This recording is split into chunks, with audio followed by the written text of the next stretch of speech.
Hello बेटा। कल हम लोग बात कर रहे थे साइकोमेट्रिक टेस्ट की। साइकोमेट्रिक टेस्ट को मैंने आप लोगों को बताया कि इसको objective test, self report inventories, questionnaire, structure test भी कहा जाता है। तो यहाँ कल हम लोगों ने सेल्फ रिपोर्ट इन्वेंटरीज के अंतर्गत जो भी आपके साइकोमेट्रिक टेस्ट आते हैं उसकी बात की, इससे पिछले वाले वीडियो में।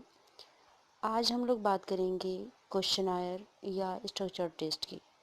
ठीक है, ये भी आपका साइकोमेट्रिक टेस्ट के अंतर्गत ही आता है। तो आज हम लोग इस पे चर्चा करेंगे। इसके अंतर्गत हम लोग बात करेंगे 16 personality factor questionnaire, it means 16 PF की, जो आप लोगों की आरबी कैटल से लिया गया है। आरबी कैटल ने इसको कहें तो बनाया है, एक तरह से इस टेस्ट को डेवलप किया है। 16 पीएफ जो है ये आपकी मनोमिति जो मान्यताएं हैं उन्हीं पर आधारित है, यानी जो साइकोमेट्रिक टेस्ट है उसी पर ये भी डिपेंड करता है। अभी मैंने कहा है कि साइकोमेट्रिक टेस्ट के अंतर्गत आपके ऑब्जेक्टिव टेस्ट और self report method, questionnaire, structure test सभी आते हैं। तो आज हम लोग यहीं की बात कर रहे हैं। 16 पीएफ भी आपके साइकोमेट्रिक टेस्ट के अंतर्गत ही आता है। इस टेस्ट का कहें तो प्रतिपादन 1949 में आरबी कैटल के द्वारा किया गया था। 1949 ये जो आपका पर्सनालिटी टेस्ट है, इसमें जो पर्सन होता है उसके पर्सनालिटी के जो फैक्टर होते हैं उसका मेजरमेंट किया जाता है। यानी वास्तव में ये भी आपके कार्य के सिद्धांतों पर आधारित है। इसके कई फॉर्म्स हैं, जैसे AB, CD, EF। तो ये जो भी इसके फॉर्म है, इन सभी के फॉर्म के अंतर्गत इसकी स्टडी भी की जाती है और यहाँ सभी फॉर्म में इसके फैक्टर्स का भी मेजरमेंट किया जाता है। कैटल की बात करें तो अकॉर्डिंग टू कैटल उन्होंने 16 कारकों द्वारा व्यक्तित्व के 16 शील गुणों का मापन किया है 16 पीएफ के द्वारा। ठीक है, यानी जो भी इन्होंने 16 पीएफ जो पर्सनालिटी टेस्ट जो बनाया, इसके द्वारा वो व्यक्तित्व के जो 16 कारक थे, 16 कारकों में 16 शील गुणों की मैं बात करूँगी, तो 16 शील गुणों का उन्होंने मेजरमेंट किया। ये जो 16 शील गुण मेजर करने के लिए उन्होंने इस टेस्ट को डेवलप किया, इसमें उन्होंने प्रश्नावली का उपयोग किया था। ठीक है, तो ये जो प्रश्नावली थी 16 पीएफ, इसी प्रश्नावली को ही कहा गया है 16 पीएफ। इस प्रश्नावली में जिन फैक्टर्स का मेजरमेंट होता है उनके लिए A, B, C, D, E, F, G, H, I, J, K, L, M, N, O, Q1, Q2, Q3 और Q4 ऐसे अक्षर जो होते हैं इनको इन्हीं का संकेत उपयोग किया जाता है। ठीक है, इन्होंने किशोरों के लिए, वयस्कों के लिए या इससे अधिक उम्र के व्यक्तियों का इसके द्वारा मेजरमेंट किया था। यहाँ व्यक्तित्व का कहें तो इसके द्वारा कम समय में और अगर विस्तार पूर्वक अगर हमको मापन करना है व्यक्तित्व का, तो ये परीक्षण काफ़ी उपयोगी है। इस परीक्षण की अगर हम AB फॉर्म का बात करें तो AB जो फॉर्म है इसका उपयोग सबसे अधिक किया जाता है। ये फॉर्म जो है आपका AB फॉर्म, वो कॉलेज जो लेवल के स्टूडेंट्स होते हैं उन पर एडमिनिस्ट्रेट किया जाता है। साथ ही जो AB फॉर्म में आपके 187 अगर कहें तो ऐसे पद जो हैं चक्रीय क्रम में रखे गए हैं, इनके द्वारा व्यक्तित्व के 16 श्रेणियों का मेजरमेंट किया जा सकता है। इस फॉर्म में यानी AB फॉर्म के द्वारा व्यक्ति के व्यक्तित्व के संबंध में अगर हम बात करें तो पूर्ण जानकारी मिल जाती है। इसमें जो भी आपके क्वेश्चनर में जो एकांश दिए हुए हैं या जो आइटम दिए होते हैं, प्रयोजक को उन तीनों विकल्पों में से, अब यहाँ समझ में आ ही गया होगा कि ये 3 बिंदु मापनी होगी। तो यहाँ जो प्रयोज्य है उसको 3 ऑप्शन दिए रहते हैं, उनमें से किसी एक ऑप्शन को उसको सेलेक्ट करना होता है और उसी पर निशान लगा करके अपना उत्तर देना होता है। इसके लिए जो हमारा सब्जेक्ट है उसको 45 से 60 मिनट का समय दिया जाता है। इसकी स्कोरिंग जो है वो स्कोरिंग के द्वारा किया जाता है। और ये जो आपकी 16 पीएफ है, इसमें जो भी टेस्ट आपके टेस्ट जिसका मेजरमेंट करना है वो बाइपोलर होते हैं। यानी 2 ध्रुवों का यहाँ पर मेजरमेंट किया जाता है। फॉर्म अगर हम CD में देखें तो जो CD फॉर्म है उसमें इसमें जो आपका CD फॉर्म है उसमें 105 पद होते हैं या एकांश होते हैं। इनके उत्तर के लिए भी आपके 3 ऑप्शन होते हैं, जिनमें से जो आपका सब्जेक्ट है वो अपनी इच्छा अनुसार जो भी उसको विकल्प सही लगता है, जो ऑप्शन सही लगता है, वो उस पर अपना जो रिस्पॉन्स है वो देता है। इस फॉर्म के जो पद होते हैं इसका यूज कहें तो जो पढ़े लिखे हुए व्यक्ति हैं उन्हीं पर किया जा सकता है। EF फॉर्म की मैं अगर बात करूं तो EF फॉर्म में कुल आपके 128 आइटम होते हैं। ठीक है, इसका उपयोग कम पढ़े लिखे लोगों के लिए होता है। EF फॉर्म में जो 128 आपके जो आइटम्स होते हैं इनका यूज़ कम पढ़े लिखे जो व्यक्ति हैं उनके व्यक्तित्व का मेजरमेंट जब करना होता है तो EF फॉर्म यूज़ किया जाता है। इस फॉर्म के पदों का जो एकांश है, एकांशों के जो आपके उत्तर हैं उनके लिए सिर्फ 2 ऑप्शन होते हैं, जिनमें से कि जो भी आपके सब्जेक्ट को सही लगता है वो उसी ऑप्शन पर अपना रिस्पॉन्स देता है। 16 जो आपके फैक्टर होते हैं उसमें जो फैक्टर ए से संबंधित हैं, 16 PF में जो फैक्टर ए से संबंधित होते हैं उसमें कुल आपके 10 एकांश हैं। ठीक है, जो फैक्टर ए से रिलेटेड हैं उनमें कुल आपके 10 एकांश या 10 आइटम है। यदि फैक्टर ए पर अधिक प्राप्तांक अगर व्यक्ति का आ रहा है, ठीक है, यदि फैक्टर ए पर अधिक प्राप्तांक अगर व्यक्ति का आता है तो उस व्यक्ति के व्यक्तित्व को अधिक मिलनसार माना जाता है, और जब फैक्टर ए पर कम प्राप्तांक आता है तो उस व्यक्ति के व्यक्तित्व को एकांत प्रिय माना जाता है। दूसरी बात करें अगर हम फैक्टर बी की, तो फैक्टर बी में जो संबंधित आपके एकांश होते हैं वो कुल 13 एकांश हैं। इस फैक्टर पर अधिक या कहें तो बहुत उच्च प्राप्तांक अगर किसी व्यक्ति का आ रहा है तो उस व्यक्ति में ये मान लिया जाता है कि जो अमूर्त चिंतन करने वाला है वो अधिक बुद्धि का माना जाता है। साथ ही इस पर अगर कम प्राप्तांक आता है तो ये मान लिया जाता है कि अगर फैक्टर बी पर किसी व्यक्ति का कम प्राप्तांक आया है तो उसकी बुद्धि कम है या अमूर्त चिंतन करने वाला वो नहीं है। फैक्टर सी से रिलेटेड अगर हम बात करें तो फैक्टर सी से संबंधित आपके कुल 13 पद होते हैं या 13 एकांश होते हैं। इस फैक्टर पर अगर व्यक्ति का उच्च प्राप्तांक अगर आता है, यानी कहने का अर्थ है कि अगर फैक्टर सी है उसमें 13 पद हैं या एकांश हैं, इस फैक्टर पर अगर व्यक्ति का जिसके व्यक्तित्व का हम मेजरमेंट कर रहे हैं अगर उच्च प्राप्तांक या उच्च स्कोरिंग की गई है तो उस व्यक्ति को संवेगात्मक रूप से स्थिर व धैर्य रखने वाला माना जाता है। लेकिन यहाँ पर अगर उसका कहें तो इस पर प्राप्तांक कम प्राप्त हो रहे हैं तो कम प्राप्तांक प्राप्त होने पर तो ये मान लिया जाता है कि जो व्यक्ति का व्यक्तित्व हो है संवेगात्मक रूप से अस्थिर है। ये फैक्टर सी की बात कर रहे हैं। फैक्टर ई से संबंधित अगर हम बात करें तो फैक्टर ई से संबंधित कुल आपके 13 एकांश या पद होते हैं।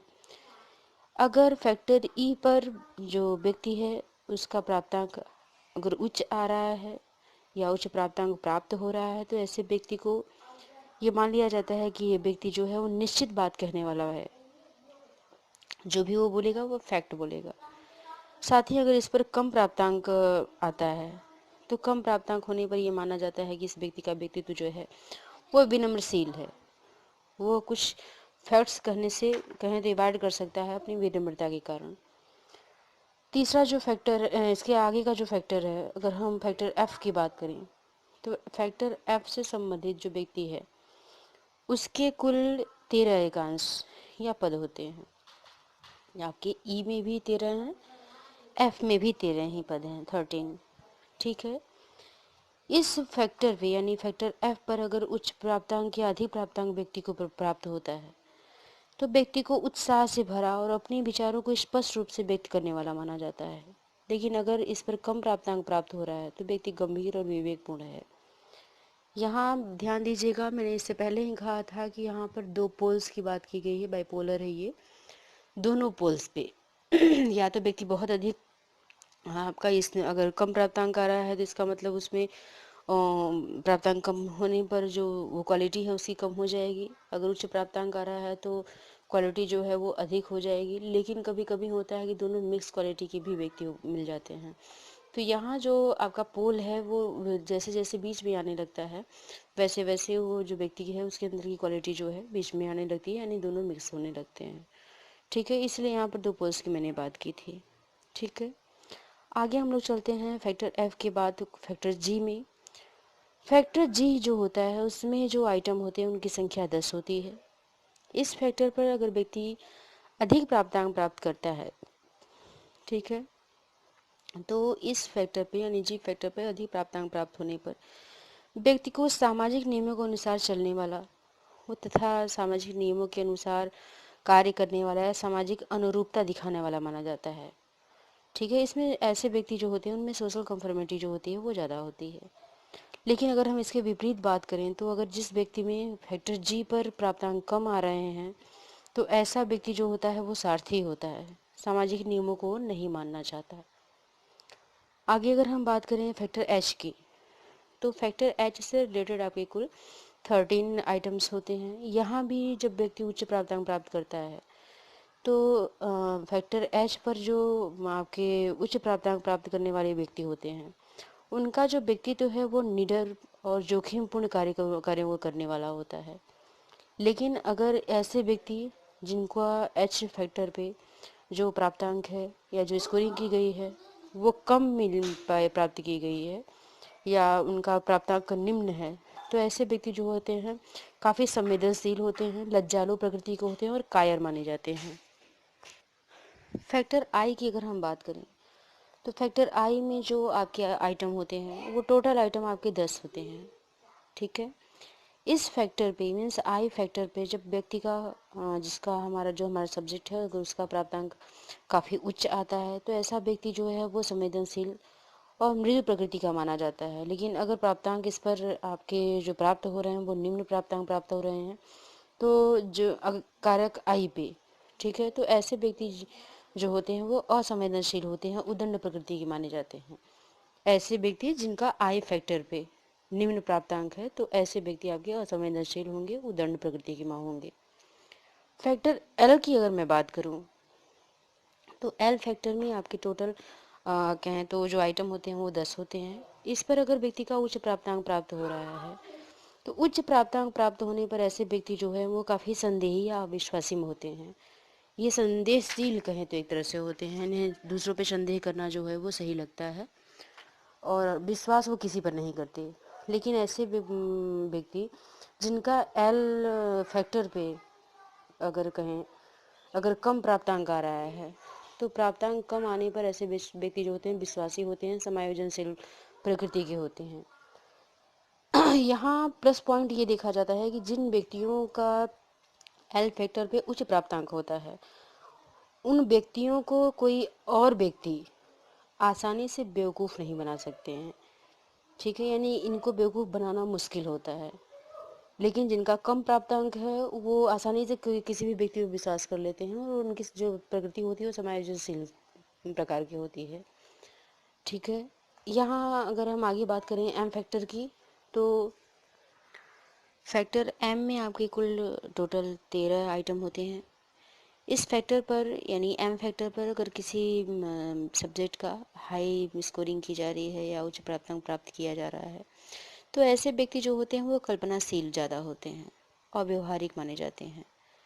और यदि इसी आपके एम फैक्टर पर व्यक्ति निम्न प्राप्तांक प्राप्त करता है तो ऐसे व्यक्ति के जो व्यक्तित्व होते हैं उसको अधिक व्यवहारिक और वास्तविकताओं को ध्यान में रखने वाला माना जाता है।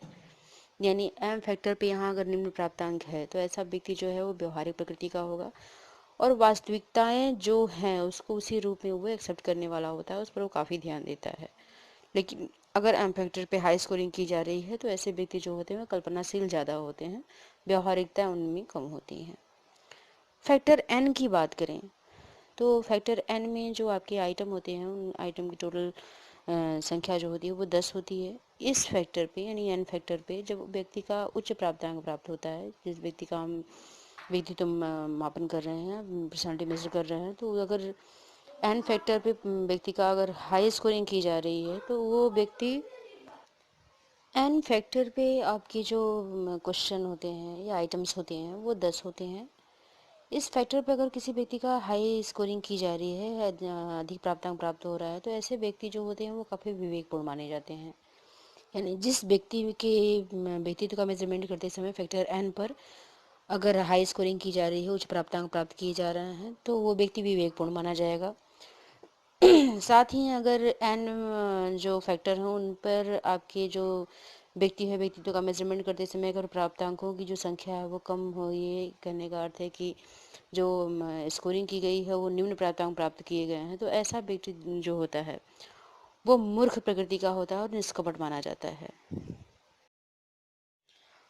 यहाँ अगर हम आगे फैक्टर ओ की बात करें तो फैक्टर ओ में कुल आपके 13 जो है आइटम्स होते हैं या एकांश होते हैं। ओ फैक्टर पर अगर किसी व्यक्ति के व्यक्तित्व का मेजरमेंट करते समय अगर उच्च प्राप्तांक प्राप्त हो रहा है, तो ऐसा व्यक्ति जो है वो आशंकित, आत्मदोषी व सुरक्षा की जो भावना से पूर्ण माना जाता है। यानी ऐसे व्यक्ति जिनमें अगर उच्च प्राप्तांक ओ फैक्टर पर प्राप्त हो रहे हैं, तो वो व्यक्ति जो है आशंकित रहने वाला होता है, आत्मदोषी व सुरक्षा की भावना उसमें भरी होती है। साथ ही जो अगर हम इस पे देखें कि अगर निम्न प्राप्तांक प्राप्त हो रहा है वो फैक्टर पे अगर किसी व्यक्ति का मेजरमेंट करते समय निम्न प्राप्तांक प्राप्त हो रहा है, तो ऐसा व्यक्ति जो है विचारवान होता है और शांत प्रकृति का माना जाता है।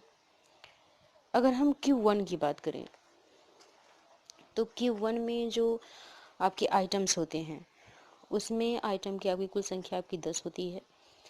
Q1 पर अगर किसी व्यक्ति का व्यक्तित्व मेजर करते समय अगर उच्च प्राप्तांक प्राप्त हो रहा है, तो ऐसा व्यक्ति जो है वो नवीनता पसंद करने वाला होता है। वो नई चीज़ों की भी जो है जल्दी एक्सेप्ट करता है, उसे ज़्यादा पसंद भी आता है।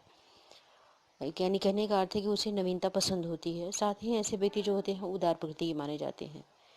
लेकिन जब हम इसके विपरीत अवस्था की बात करें, यानी कहने का अर्थ है कि अगर Q1 पे वो जो प्राप्तांक है वो निम्न प्राप्तांक प्राप्त हो रहे हैं, तो ऐसा जो व्यक्ति होता है वो नवीनता को स्वीकार नहीं कर पाता है और साथ ही वो रूढ़वादी प्रकृति का होता है Q1 पे। Q2 की अगर हम बात करें तो Q2 में जो आपके एकांश होते हैं, वहाँ एकांशों की जो कुल संख्या होती है वो 10 होती है। इसमें जो अगर कहें Q2 पे अगर किसी व्यक्ति का उच्च प्राप्तांक प्राप्त हो रहा है या पर्सनालिटी मेजर करते समय अगर हाई स्कोरिंग की जा रही है, तो ऐसे व्यक्ति जो होते हैं निर्भर जो प्रकृति के होते हैं। जिनका Q2 पर हाई स्कोरिंग की जा रही है तो वो आत्मनिर्भर प्रकृति के होते हैं। साथ ही अगर हम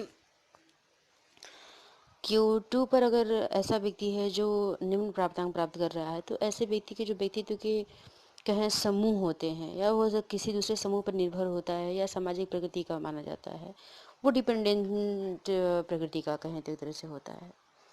Q3 की बात करें तो Q3 में जो आपके कुल टोटल एकांश होते हैं वो भी उसमें भी 10 ही एकांश होते हैं। Q3 जो फैक्टर है, अगर किसी व्यक्ति का जो प्राप्तांक है वो Q3 पर अगर उच्च प्राप्तांक प्राप्त हो रहा है, तो ऐसे जो व्यक्ति होते हैं वो नियंत्रित व सामाजिक नियमों के प्रति निष्ठावान होते हैं। वो सेल्फ कंट्रोल ज़्यादा करते हैं, साथ ही वो जो सामाजिक नियम होते हैं उनको मानने वाले होते हैं। लेकिन जब भी Q3 पर किसी व्यक्ति का प्राप्तांक निम्न प्राप्त होता है या कम प्राप्त होता है, तो ऐसे जो व्यक्ति होते हैं वो अनियंत्रित होते हैं। अनुशासनहीन और हीनता और आवेगशीलता जो होती है इनके अंदर ज़्यादा होती है। यानी कहने का अर्थ है कि ये सामाजिक नियमों को न मानने वाले होते हैं। Q4 की अगर मैं बात करूं तो Q4 में जो टोटल आइटम्स होते हैं वो आपके 13 आइटम होते हैं। Q4 जो फैक्टर है, इस पर अगर किसी व्यक्ति का उच्च प्राप्तांक प्राप्त होता है, तो ऐसे व्यक्ति जो होते हैं तनावपूर्ण, बेचैन और उच्च अभिप्रेरणा स्तर वाले होते हैं। उनमें तनाव की जो होती है कई तरह से अधिकता होती है और बेचैनी उनमें ज़्यादा होती है। ठीक है, लेकिन Q3 पर अगर किसी व्यक्ति का जो प्राप्तांक है वो निम्न प्राप्तांक प्राप्त हो रहा है, तो ऐसे जो व्यक्ति होते हैं जिनका Q4 जो फैक्टर है उस पर अगर प्राप्तांक जो है कम प्राप्त हो रहा है, तो ऐसे व्यक्ति जो होते हैं शांत चित्त के होते हैं। इनका अभिप्रेरणा स्तर जो होता है वो निम्न प्रकृति का होता है। ठीक है। 16 PF का कहें तो जो फैक्टर है, इसमें जो 16 फैक्टर की बात की गई है जो कैटल ने सेलेक्ट किया है। कैटल ने एक अलग विश्लेषण विधि के आधार पर इनमें 16 जो कारक हैं उनको कहें तो उनका चयन किया है और ये जो 16 कारक हैं 16 पीएफ के, वो एक दूसरे से पूर्ण रूप से स्वतंत्र हैं। इन कहें तो प्राथमिक कारकों के अलावा भी 16 पीएफ के बीच कुछ द्वितीय क्रम के कारक भी होते हैं, जो कि कहने का अर्थ है कि द्वितीय क्रम के जो कारक हैं उनका भी मेजरमेंट किया जा सकता है इनके द्वारा। तो इसमें अगर हम बात करें तो इसमें जैसे कि एंजाइटी है, आपका एक्सट्रोवर्जन है, अलर्ट पॉइस है, इंटरमिटेंसी है, कॉटलिया है, डिस्ट्रेस है, प्रोडिजियल है, सब्जेक्टिविटी है, न्यूरोटिज्म है, लीडरशिप है, क्रिएटिविटी है, मैरिटल एडजस्टमेंट है। तो इन सब का भी मेजरमेंट जो है 16 पीएफ के द्वारा किया जा सकता है। अगर हम इसकी रियलेबिलिटी और वैलिडिटी की बात करें तो 16 पीएफ की जो आपकी रियलेबिलिटी है वो 0.34 टू 0.93 तक पाई गई है। समझ सकते हैं कि जहाँ रियलेबिलिटी 0.34 टू 0.93, तो इसका मतलब है कि ये भी जो आपका जो पर्सनालिटी मेजरमेंट इसी के द्वारा अगर किया जाए तो जो परिणाम हो काफ़ी विश्वसनीय प्राप्त होने की संभावनाएं बढ़ जाती हैं। इसकी अगर हम संप्रत्य वैधता की बात करें तो संप्रत्य वैधता इसकी 0.85 तक प्राप्त की गई है। ये कह सकते हैं कि 16 पीएफ जो है काफ़ी उपयोगी भी है, साथ ही इसकी विश्वसनीयता और वैधता पर तो संदेह किया ही नहीं जा सकता। यानी ये परीक्षण पूर्णतः विश्वसनीय है। इस परीक्षण द्वारा व्यक्ति के सामान्य व्यक्तित्व को मापन के साथ ही जो मनोविक्षिप्त व्यक्ति हैं उनकी विशेषताओं का भी मेजरमेंट इसके द्वारा किया जा सकता है। आरबी कैटल के अगर हम 16 पीएफ के अलावा बात करें तो आरबी कैटल ने 16 पीएफ के अलावा एक दूसरा भी जो टेस्ट डेवलप किया था टेस्ट, वो उन्होंने हाई स्कूल व्यक्तित्व प्रश्नावली, हाई स्कूल व्यक्तित्व प्रश्नावली, इट मीन्स की HSPQ, high school personality questionnaire की रचना उन्होंने की थी।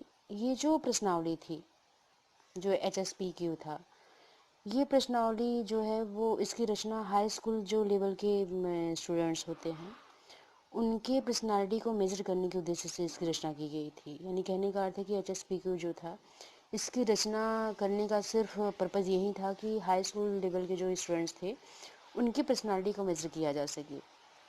ये जो प्रश्नावली थी इसके भी आपके दो फॉर्म थे, फॉर्म ए और फॉर्म बी, जो कि कहें तो पैरेलल था, जो व्यक्तित्व के सामूहिक रूप से दोनों तरह से इसको, यानी कहने का अर्थ है कि इसको व्यक्तित्व जो व्यक्तिगत रूप से और सामूहिक रूप से दोनों तरीके से इसको एडमिनिस्ट्रेट किया जा सकता था।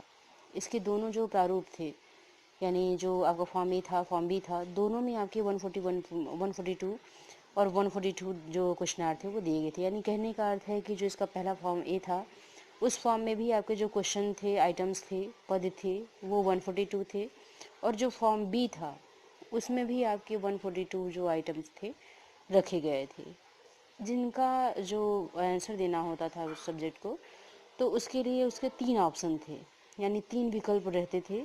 उन 3 विकल्पों में से किसी एक विकल्प को जो उसको सही लगता था, जो स्टूडेंट्स है उसको जो भी सही लगता था, वो उन्हीं विकल्पों पर अपना कहें तो आंसर देता था। ठीक है, इसकी स्कोरिंग भी स्कोरिंग की के द्वारा किया जाता था। ये आपका कहें तो लगभग 11 साल से लेकर के 18 वर्ष साल के जो एडोलेसेंस एज के जो बच्चे थे, किशोरों के लिए कह रहे हैं, एडोलेसेंस क्या है, किशोरों के जो व्यक्ति था उनका मेजरमेंट करने के लिए किया गया था। इसमें आपके कहें तो 14 आयामों यानी 14 जो डायमेंशन थे उस पर इनके व्यक्तित्व का मेजरमेंट किया जा सकता था। जो इसके 14 डायमेंशन थे उस 14 डायमेंशन में जो फर्स्ट था वो था आपका रिजर्व, आउटगोइंग। सेकंड था less intelligence, more intelligence. Third था affected by feeling, emotionally stable. Fourth था फेलमोटिक, एक्साइटेबल। फिफ्थ था ओबीडियंट, असर्टिव। सिक्स था sober, go to luck happy, go to lucky. Next seven था disregarded rules and consequences. Eight था shy venturesome. Nine था tough minded, tender minded. 10 था Virginius, डप्टिंग। 11 था self asserted, अप्रहेंसिव। 12 था group dependence, self sufficient. 13 था casual, controllable, 14 था रिलैक्सेड, tense. ये आपके कहें तो 14 डायमेंशन थे, जिसे A B C D E F G H I J O Q2 Q3 Q4 इसी डायमेंशन पे मेजरमेंट जो है स्टूडेंट्स का किया जा रहा था। ये जो आपका टेस्ट था, इसको पूरा करने के लिए वैसे तो कोई समय सीमा नहीं निर्धारित की गई थी, फिर भी अधिकतर इसको 50 मिनट में पूरा कर लिया जाता था। यानी एडमिनिस्ट्रेट करने के लिए जब भी स्टूडेंट पे ये टेस्ट एडमिनिस्ट्रेट किया जाता था तो टाइमिंग की कहे तो बहुत ज़्यादा बाउंडेशन नहीं थी, लेकिन फिर भी 15 मिनट्स जो थे, 50 मिनट्स जो था वो स्टूडेंट को दिया जाता था। इसकी अगर हम रियलेबिलिटी की बात करें तो ये जो आपका आरबी कैटल का जो टेस्ट था HSPQ, इसकी रियलेबिलिटी जो थी वो टेस्ट रीटेस्ट अगर मेथड के द्वारा अगर हम इसका मेजरमेंट करें इसकी रियलेबिलिटी की, तो इसका रेंज आपका 0.74 टू 0.91 तक था। ठीक है, HSPQ की मैं बात कर रही हूँ according to Cattell. Test retest method से जब इसका हम रियलेबिलिटी मेज़र करते हैं तो यहाँ पर इसका रेंज आपका 0.74 टू 0.91 तक था। एक दिन के अंतर पर ये जो आपका रेंज था 0.72 टू 0.88 ऐसा भी पाया गया। और अगर हम 6 महीने या 1 वर्ष के हम डिस्टेंस दे करके अगर हम इसके रेंज की बात करें तो इसमें आपका 0.53 टू 0.69 6 महीने पे, अगर हम 1 वर्ष की बात करें तो 0.38 टू 0.69 तक। ये आपका टेस्ट रीटेस्ट मेथड पे अगर हम इसकी रियलेबिलिटी मेजर करें तो मिला। साथ ही अगर हम पैरेलल फॉर्म की बात करें तो पैरेलल फॉर्म जो आपकी कहें तो गुणांक था उसका अगर हम रेंज देखें तो 399 जो आपकी छात्राएं थी और 405 छात्रों के लिए पैरेलल फॉर्म के लिए। ठीक है, 399 आपकी जो छात्राएं थी और 405 जो थे छात्र थे उनके लिए क्रम से इसमें 0.31 टू 0.61, यानी छात्राओं के लिए 0.31 टू 0.61 और आपके जो छात्र थे उनके लिए 0.28 टू 0.68 तक माना गया। इसकी कहें तो जो पैरेलल फॉर्म था गुणांक वो ज्ञात करने के लिए। अगर हम इसमें बात करें कंस्ट्रक्टिव वैलिडिटी की, यानी प्रश्नावली की जो प्रत्यय वैधता थी, तो कंस्ट्रक्ट वैलिडिटी का अगर हम इसका रेंज देखें तो छात्राओं और छात्रों के लिए इसमें स्पेसिफिक अगर हम छात्राओं की बात करें तो 0.83 टू 0.96 तक पाया गया है इसकी वैलिडिटी। और अगर हम छात्रों की बात करें तो इसकी जो वैलिडिटी थी कंस्ट्रक्ट वैलिडिटी जो थी वो 0.81 टू 0.92 तक पाई गई। ठीक है, तो कह सकते हैं कि ये जो आपका क्वेश्चनर था HSPQ, ये अगर हम फॉर्म ए की बात करें तो फॉर्म ए का हिंदी रूपांतरण जो था वो किया गया था कहें तो ये जो आपके भारतीय अनुकूलन के अंतर्गत किया गया था। यानी आपके जो HSPQ था कैटल का, आरबी कैटल का जो हाई स्कूल व्यक्तित्व प्रश्नावली थी, इसका हिंदी रूपांतरण किया गया और भाषा इसकी हिंदी रखी गई और भारतीय अनुकूलन के अंतर्गत किया गया था। इसका अनुकूलन किया था SD कपूर और के मल्होत्रा के द्वारा। ठीक है, और फॉर्म बी का जो था आपका हिंदी रूपांतरण जो किया गया था SD कपूर और कहें तो SS श्रीवास्तव, साथ ही GNP जो श्रीवास्तव थे उन्होंने भी इसमें सहयोग अपना दिया था। तो इसके हम अगर फॉर्म ए में अगर प्रश्नों की संख्या की बात करें तो फॉर्म ए में प्रश्नों की संख्या घटा करके 114 कर दी गई थी, लेकिन फॉर्म बी जो था वो उसी के अकॉर्डिंग चल रहा था। ठीक है, तो आरबी कैटल ने इससे पहले जो हमने बात की कि 16 PF जो 16 व्यक्तित्व कारक प्रश्नावली थी, इसका उन्होंने कहें तो एक तरह से रचना की, जिसमें कि आपके 16 कारकों को लिया गया। दूसरी तरफ इन्होंने आपके हाई स्कूल के जो स्टूडेंट थे उनकी पर्सनालिटी का मेजरमेंट करने के लिए कहें तो प्रिपेयर किया इन्होंने, और इसमें 14 डायमेंशन पे उन्होंने हाई स्कूल के स्टूडेंट्स की पर्सनालिटी का मेजरमेंट किया और इसका हिंदी अनुकूलन भी कराया गया है। हाँ, यहाँ पर आप लोगों को थोड़ा ध्यान ये देना होगा कि जो आपका HSP है इसका हिंदी रूपांतरण किसके द्वारा किया गया, ये क्वेश्चन आप लोगों की कॉम्पिटिशन से रिलेटेड है, तो यही आप लोगों से पूछा जा सकता है। ठीक है, आगे हम बात करें CPQ, ठीक है, children personality questionnaire, CPQ, children personality questionnaire. ये जो आपका CPQ था, CPQ का जो निर्माण था वो पोर्टर और कैटल के द्वारा किया गया था। ये भी आपके कैटल के द्वारा, RB कैटल के द्वारा ही दिया गया है CPQ भी, लेकिन इसमें पोर्टल जो थे वो उनके साथ मिल करके RB कैटल ने जो ये क्वेश्चनर था इसको बनाया था, या जो पर्सनालिटी जो क्वेश्चनर था इसका उन्होंने कहते एक बार रचना की। ये जो आपका क्वेश्चनर था, इसके प्रयोग की अगर हम बात करें तो इसका जो यूज़ था, जो आपका CPQ था, इसका यूज आपके स्कूल के जो छात्र थे, यानी जो जिनकी एज आपकी लगभग 8 से 12 वर्ष तक की थी, उनके लिए कहें तो एडमिनिस्ट्रेट किया, उन पर एडमिनिस्ट्रेट करने के लिए इसको बनाया गया था, या उनकी पर्सनालिटी का मेजरमेंट करने के लिए बनाया गया था। CPQ जो आपके पोर्टर और RB कैटल के द्वारा जो बनाया गया, इस कहें तो पर्सनालिटी क्वेश्चनर को बनाने का पर्पस एक तरह से आपके रिसर्च के जो क्षेत्र थे उसमें जो बालकों द्वारा बाल अपराध किए जाते हैं, या ऐसे बच्चे जिनकी बाल अपराधी प्रवृत्ति होती है, साथ ही जो उनमें नेतृत्व करने की जो क्षमता होती है, उसके बारे में एक तरह से उनका पर्सनालिटी मेजर किया जाता था, और उनके बारे में भविष्यवाणी करने के लिए इस टेस्ट को एडमिनिस्ट्रेट किया जाता था, जो आपका CPQ था। ठीक है, तो यहाँ कहने का अर्थ है कि ये जो CPQ है ये आपके 8 से 12 वर्ष के जो बच्चे थे उन पर एडमिनिस्ट्रेट किया जाता था, उन्हें निर्देशन देने के लिए किया जाता था।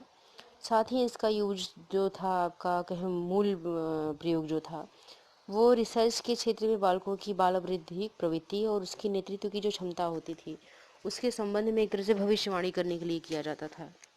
ठीक है, तो यहाँ अगर हम बात करें इसमें फॉर्म की, तो आपके CPQ में भी 2 फॉर्म थे, फॉर्म A और फॉर्म B। ठीक है, इसके द्वारा जो व्यक्तित्व है उसके विकास के जो 14 आपके विशेष आयाम थे उन्हीं आयामों को मापा जा सकता था। यानी कहने का अर्थ है कि जो आपकी फॉर्म ए और फॉर्म बी थे उसमें पर्सनालिटी डेवलपमेंट से रिलेटेड जो आपके 14 डायमेंशन थे उनका मेजरमेंट आसानी से किया जा सकता था।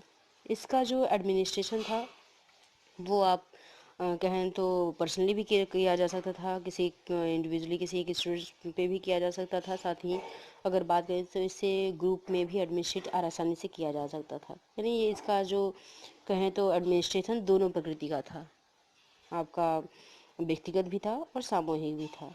ये जो प्रश्नावली की फॉर्म ए और फॉर्म बी थी, दोनों इसकी फॉर्म बालकों पर कहें तो अलग अलग 2 भागों में एडमिनिस्ट्रेट किया जा सकता था। यानी कहने का अर्थ है कि जब भी हम चाहे ग्रुप एडमिनिस्ट्रेट कर रहे हैं, चाहे हम पर्सनली किसी पर्सन सब्जेक्ट पे एडमिनिस्ट्रेट कर रहे हैं इस टेस्ट को, तो हम इसके फॉर्म ए को भी एडमिनिस्ट्रेट कर सकते थे और फॉर्म बी को भी एडमिनिस्ट्रेट कर सकते थे। ठीक है, तो यहाँ अगर हम A1 A2 या B1 B2 की बात करें, यानी जब भी हम इसको एडमिनिस्ट्रेट करेंगे तो A1 A2 B1 B2, क्योंकि फॉर्म ए के अंतर्गत आपका A1 A2 आएगा, फॉर्म बी के अंतर्गत आपका B1 B2 आएगा। तो इन दोनों को आपका एडमिनिस्ट्रेशन किया जा सकता था।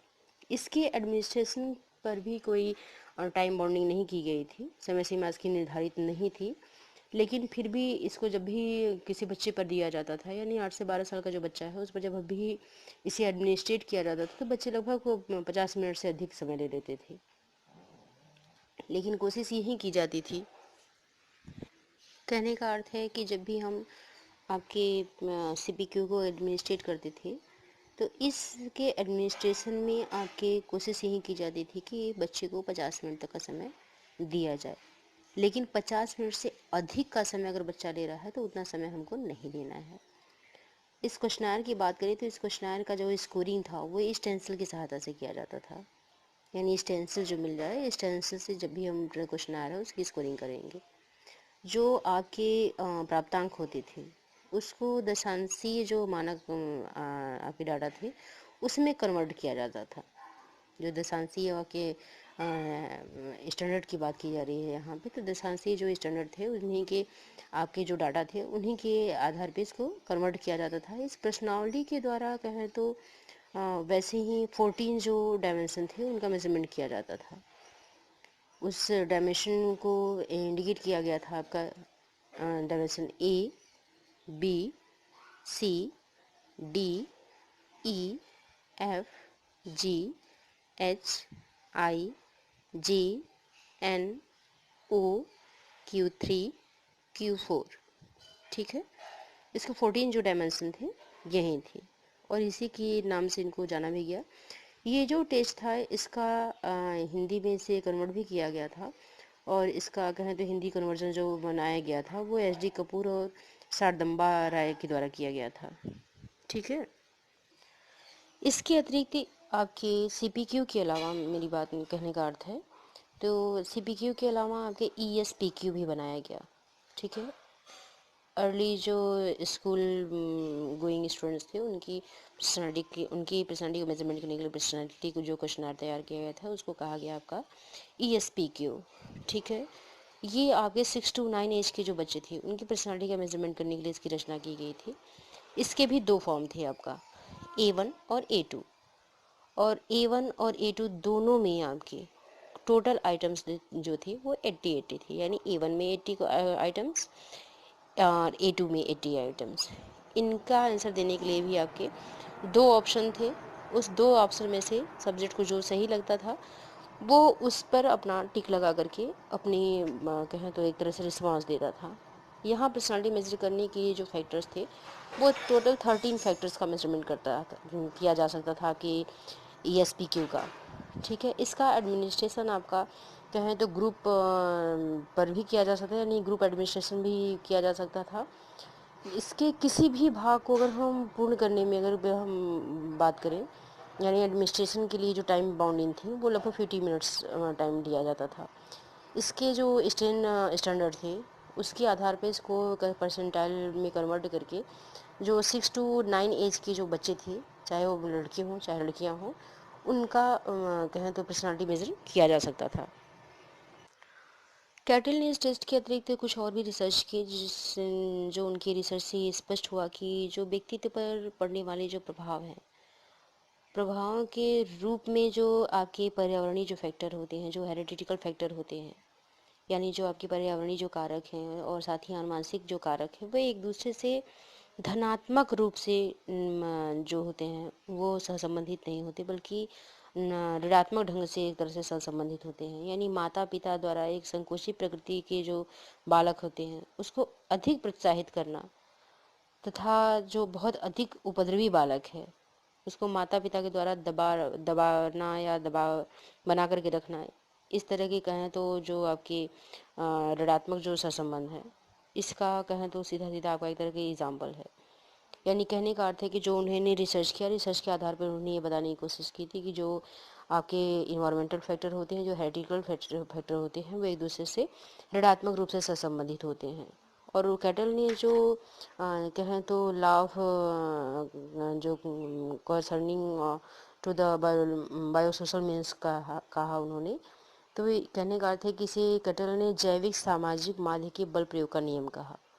ये जो आपके पर्यावरणीय कारक और जो आनुवंशिक कारक एक दूसरे के साथ ऋणात्मक रूप से सहसंबंधित हैं, इसको कैटल ने जैविक सामाजिक माध्य के बल प्रयोग का नियम कहा। यहाँ ध्यान दीजिएगा कि जो जैविक सामाजिक माध्य के बल प्रयोग का नियम ये कहा गया है, ये व्यक्ति कहें तो आपकी कंपटीशन से रिलेटेड क्वेश्चन है, जो कैटल के RB कैटल की ही मैं बात कर रही हूँ। RB कैटल के द्वारा जो ये दिया गया था ये उनके नियम के द्वारा दिया गया था। कैटल की अगर हम बात करें तो कैटल ने जो आपके 16 PF क्वेश्चन था उसकी अगर कहें तो डाउनवर्ड जो एक्सटेंशन उन्होंने देखा, उसमें उन्होंने 2 अन्य प्रश्नावली जो मैंने अभी कहा कि CPQ, इसके साथ ही जो junior senior high school personality question था उसको भी उन्होंने डेवलप किया। साथ ही इसके अलावा जो आपके जूनियर सीनियर जो हाई स्कूल पर्सनालिटी क्वेश्चन था उसको वो चिल्ड्रन पर्सनालिटी क्वेश्चन था, उसके इन दोनों के अतिरिक्त जो 16 PF था उसके अतिरिक्त उन्होंने एक और जो कहें तो क्लिनिकल डायमेंशन को मेजर करने के लिए पर्सनालिटी इन्वेंटरीज जो थी उसको उन्होंने डेवलप किया। तो कैटल ने जो 16 PF प्रश्नावली के अलावा ये व्यक्तित्व की जो नैदानिक बीमाएँ थी कि जो क्लिनिकल डायमेंशन थे उसका मेजरमेंट करने के लिए उन्होंने एक दूसरी प्रश्नावली का निर्माण किया। इसी को कहा गया है नैदानिक विश्लेषण प्रश्नावली। It means clinical analysis questionnaire या CAQ। ठीक है, तो यहाँ आपको ध्यान देना होगा कि CPQ, ठीक है, इसके साथ ही 16PF और CAQ क्लिनिकल एनालिसिस क्वेश्चनर, इसका भी कहें तो निर्माण या उसकी रचना RB कैरल के द्वारा की गई। इस आपके CAQ यानी क्लिनिकल एनालिसिस क्वेश्चनर के द्वारा आपके 12 प्रकार के जो नैदानिक फैक्टर्स थे उनका मेजरमेंट किया जाता था। ठीक है, यहाँ पर कहने का अर्थ है कि जो आपके नैदानिक जो फैक्टर थे, जो नैदानिक कारक थे, उनमें 12 प्रकार के जो कारक थे उनका मेजरमेंट भी आसानी से किया जा सकता था CAQ के द्वारा। तो यहाँ ये कह सकते हैं कि अगर क्वेश्चनर की बात करें तो RB कैटल का योगदान काफ़ी रहा है, जिसमें कि उन्होंने 16PF, जिसमें कि आपकी 185 तक के जो आइटम्स थे उनके द्वारा आपके 16 साल के ऊपर के जो व्यक्ति थे उनका मेजरमेंट किया जा सकता था, यानी उनकी जो पर्सनालिटी थी उसका मेजरमेंट करने के लिए किया। नेक्स्ट उन्होंने junior senior high school personality questionnaire तैयार किया, जिसके द्वारा 12 से 18 साल के जो बच्चे थे उनकी पर्सनालिटी का मेजरमेंट किया जा सकता था। थर्ड उन्होंने CPQ की रचना की, जिसमें कि आपके 8 से 12 साल के जो बच्चे थे उनकी पर्सनालिटी का मेजरमेंट किया जा सकता था। नेक्स्ट उन्होंने CAQ यानी क्लिनिकल एनालिसिस क्वेश्चनर का मेजरमेंट बनाया की रचना की, जिसके द्वारा आपके 12 प्रकार के जो नैदानिक फैक्टर थे, जो क्लिनिकल फैक्टर थे, उसका मेजरमेंट भी किया जा सकता था।